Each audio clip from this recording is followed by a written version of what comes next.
What is up, YouTube? Jonathan here, and I'm going to tell you right now that to me, collecting CDs or vinyl in general is kind of like collecting trading cards or those special state quarters with the territories and other national landmarks.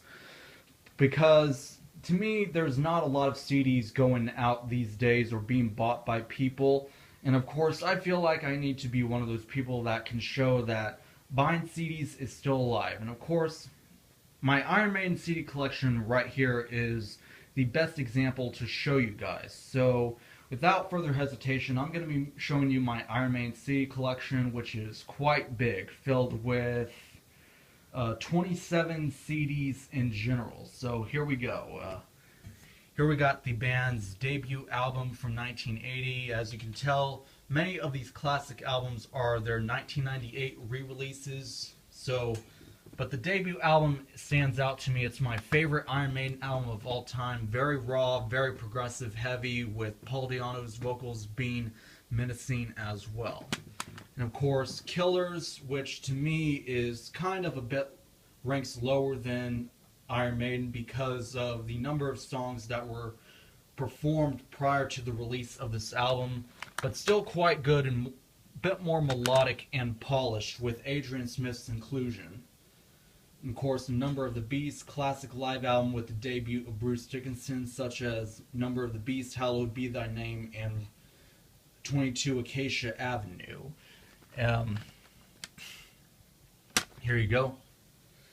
Peace of Mind with the debut of Nico McBrain, and a very classic album with lyrical themes that revolve around old movies, old books, and poems as well, such as The Trooper, Revelations, and of course To Tame a Land. So Iron Maiden was at their peak of lyrical intelligence at this point. And Power Slave. Power Slave is actually a very special album for me because Power Slave was actually the very first Iron Maiden studio album that I bought from a store, a Best Buy to be more specific. It's actually one of two that I bought on the same day. And this album not only got me interested in Iron Maiden in general, but also expanded my horizons more to other rock bands and to collecting CDs as well, rather than buying them off of Amazon MP3 or iTunes. So I thank this album for turning me to a brand new way of buying music. Of course, Live After Death, one of the greatest live albums of all time. Even with Maiden tired at this point touring when they recorded this live album, it was just very raw, very powerful, and showcased a lot of musical skill as well. Somewhere in Time, another classic album with the introduction of guitar synths and keyboards as well, showed Iron Maiden that they were progressing along further with the rest of the 80s stuff that was going around at the time. Seventh Son of a Seventh Son, another great classic concept album with a nice artwork, by the way, with the inclusions of themes of damnation and, of course, wizardry. And No Prayer for the Dying. I used to think highly of this album when I originally bought it because of after hearing all the negative flack going on.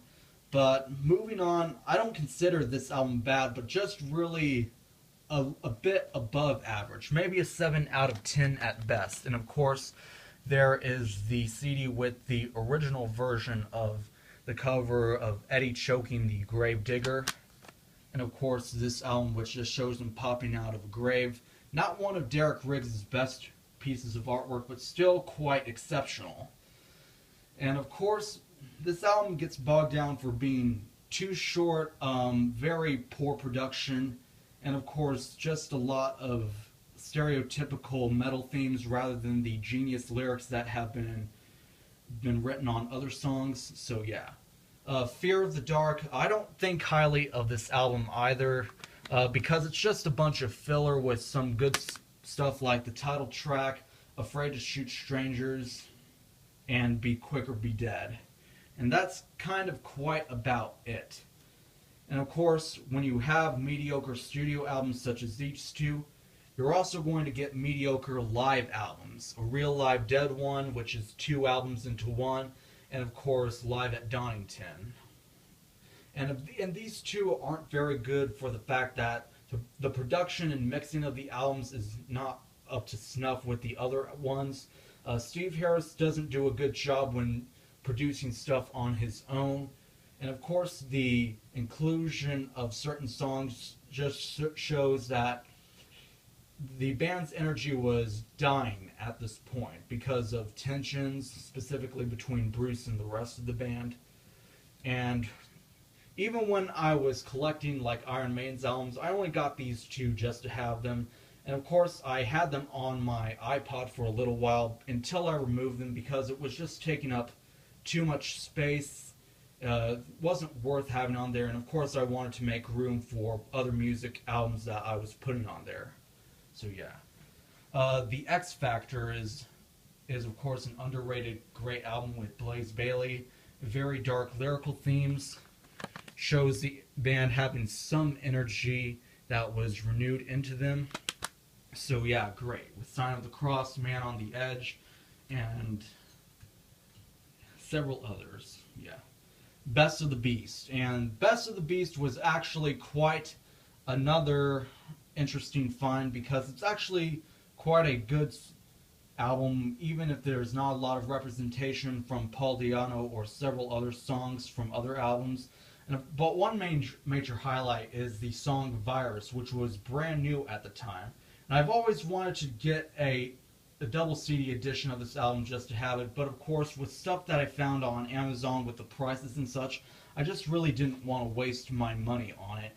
And of course when I bought this album, it was actually $17.99 plus tax, even though it's just one CD, unlike these other ones which were just like $9.99 or $10.99 plus tax. So I have no idea why. Maybe it's because it's so rare. And of course, Virtual 11. Virtual 11 was actually one of the last 2 Iron Maiden studio albums that I bought. Mainly because it's kind of not up to snuff like the X Factor, and it tries too hard to be like the classic albums from the 80s. And of course, it's Blaze's last album. And this album I could not find for a very long time. Nowhere. Not a Best Buy, not some music store which sold used CDs, or no matter how near or far I went, I just could never find this album. But of course, even though I have it now, I really don't think highly of it aside from Future Real, The Klansman, and of course the cover of the album. Brave New World. Brave New World was for quite the longest time my favorite Iron Maiden studio album until it got surpassed by their first album. Hey, go figure. But Brave New World shows the return of Bruce Dickinson, the inclusion of 3 guitars, which includes a 6-man lineup, which shows that Iron Maiden was pretty much ready to kick off the 21st century with a style of 80s blended material and of course more progression with longer songs, such as The Wicker Man, Brave New World, and Out of the Silent Planet. Rock in Rio, which is the best live album ever since Live After Death. This is actually my second favorite live album of all time, with, of course, a lot of raw energy. The band was pretty much at their peak of performance with the 6-man lineup. Just a lot of great mixes of new material and past material. Dance of Death. This was also like one of the 2 albums that I got along with Virtual 11, one of the last 2 ones. Not because I didn't think highly of it, but because I still had trouble finding it, and I liked some of the songs from what I've heard on the internet prior to buying it. Now, of course, as if you can't tell, the CD case is kind of busted, and of course the little CD holder here is busted as well. I don't know why, but that's how it came. But hey, better having this than nothing at all. The Essential Iron Maiden, and this to me, ladies and gentlemen, was honestly a waste of my time and money. I had no idea why I even bought this album in the first place. In fact, I actually bought this album because I was still having trouble finding the X Factor and Virtual 11 at the time, and those were the only songs that I wanted. And of course, major downsides include 2 tracks per album representation, reverse chronological order, and not a lot of Paul Di'Anno stuff presented on here. There's like only 2 Paul Di'Anno recordings, and the rest are just Bruce Dickinson recordings from Live After Death, and of course, like the brand new Then Death on the Road right here. So I don't think highly of this. And Death on the Road, I don't think highly of this album either, aside from the live recordings of the Dance of Death songs, and of course, maybe the version of Brave New World on here. But other than that, there's really nothing interesting to come off of here. And the version of Lord of the Flies, even with sung by Bruce Dickinson, just doesn't match up to the original. Maybe it's because he uses too much falsetto and high-pitched wailing, but that's just me. And of course, A Matter of Life and Death. And A Matter of Life and Death I brought on the same day as Power Slave, so this makes it also the very first album from the modern lineup that I bought. A great album with the dark lyrical themes of war, nationalism, and human emotion. So this actually took quite a long while for me to get interested in, compared to like Brave New World, for example. So yeah, great album, and I would place it in the top 10 as well. Somewhere Back in Time, this album really wasn't necessary for me to get because it's just a representation of that era of songs. And if you're going to make a good representation of this era, at least 1, don't use a lot of live tracks, and 2, make sure those tracks are also Paul Di'Anno recordings as well, because Iron Maiden is just doing their best to not give any of their royalties to Paul Di'Anno. Yeah. And of course, the Flight 666 live album, which I don't think highly of nowadays. Aside from it being an update of Live After Death with improvements over Bruce Dickinson's vocals, the return of several other classic songs which hadn't been performed for a very long time, such as Moonchild, The Clairvoyant, and of course Rhyme of the Ancient Mariner. Another great positive is the cool CD designs, which show the ancient Egyptian themes that they also carried on to their tour as well. And of course, The Final Frontier, which is their most recent brand new studio album. Now with the release of the Book of Souls coming in September, I decided to make this also as a celebration of wanting to wait for that album as well. But The Final Frontier is pretty sharply divided fans because of the songs being too long, as Iron Maiden is just getting too old. You know, there are a lot of other artists out there that have released albums, and they're already a little bit older than the band members of Maiden themselves. So I think I just approve of this album because of me liking longer songs to an extent. From Fear to Eternity, and this album was actually the very first best of that I bought from the band. I bought this long before that piece of garbage, and I bought it to get me started in the X Factor, Virtual 11, and Dance of Death stuff. A lot of cool stuff. There's also a recording of Man on the Edge from the Wicker Man single in 2000, which is sung by Bruce Dickinson. And even though Blaze Bayley is not representative on this album, but still, the Blaze era songs sung by Bruce still kick ass.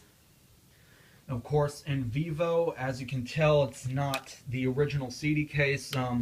Some family member of mine was checking out my CD collection, hanging up there, got knocked down, and of course it cracked the entire CD case front to back. The CDs still survived, but I had to move the CDs, and of course the front and back covers. And En Vivo is quite good for at least the brand new songs, but when it comes to like some of the other ones such as Dance of Death or The Wicker Man, maybe The Number of the Beast, the band just feels very drawn out.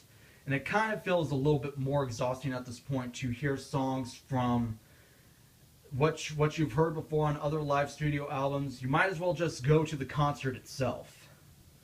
And of course, last but not least, Made in England '88, which is a very, very great underrated live album which hasn't been issued since the late 80s.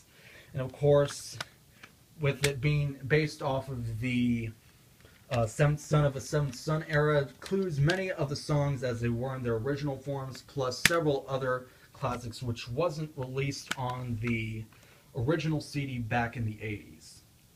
And that, ladies and gentlemen, is my complete Iron Maiden CD collection. And are you an Iron Maiden fan out there, and do you have any music collections showing all this stuff off? Let me know. I really wish I would expand my Iron Maiden collection, maybe with like those box sets such as BBC Archives, or maybe just get other garbage best of such as maybe Edward the Great or the Rare Ed Hunter, just for the sake of having them. That's basically my my collection, and I'm still very proud of it to this day, even if I'm not a fan of many of the live albums or studio albums. So share with me your collections, and have a good day, everyone.